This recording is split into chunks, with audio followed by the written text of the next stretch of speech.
அவர்கள் பாட்டாளி மக்கள் கட்சியில் தொடர்ச்சியாக நிர்வாகிகள் நீக்கம் சேர்க்கை தொடர்கதையாகி கொண்டே இருக்கிறது.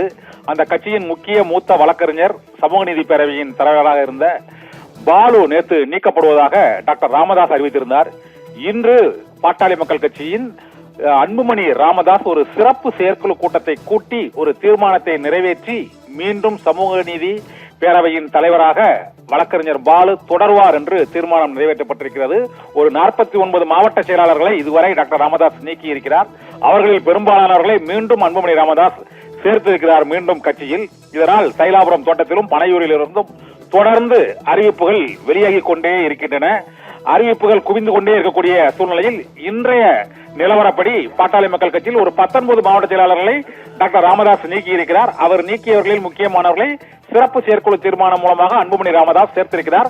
அதில் இன்று சேர்த்த முக்கியமான நிர்வாகி பாட்டாளி மக்கள் கட்சியின் மூத்த வழக்கறிஞர் பாலு இன்று மீண்டும் சமூக நீதி பேரவையின் புரவலராக அவர் தொடர்ந்து பணியாற்றுவார் என்று அன்புமணி ராமதாஸ் வெளியிட்டுள்ள அந்த அறிவிப்பில் தெரிவிக்கப்பட்டிருக்கிறது.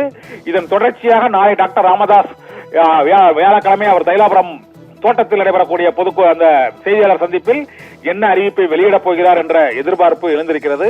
பாலுவை மீண்டும் நீக்குவாரா அல்லது அவர் தொடர்வதை வழக்கம் போல அதை கண்டுகொள்ளாமல் விடுவார்களா என்ற எதிர்பார்ப்பும் எழுந்திருக்கிறது. இந்த சூழ்நிலையில் வரும் ஜூலை 25ஆம் தேதி கிராமந்தோறும் அன்புமணி ராமதாஸின் பிறந்த நாள் அன்று கட்சியை வளர்ப்பதற்காக அந்த நடைபயணத்தை தொடரப்போவதாகவும் அறிவித்துக் கொண்டிருக்கிறார். இதனால் தந்தைக்கும் மகனுக்கும் இடையேயான அந்த மோதல் முற்றி உச்சகட்டத்தை எட்டி இப்போது நிர்வாகிகள் நீக்கம் சேர்க்கை என தொடர்ந்து நாள்தோறும் அறிவிப்புகள் வெளியாகி கொண்டே இருக்கின்றன. கடைசியாக நீக்கப்பட்ட பாலு மீண்டும் சேர்க்கப்பட்டிருக்கிறார். தகவலுக்கு நன்றி கண்ணன்.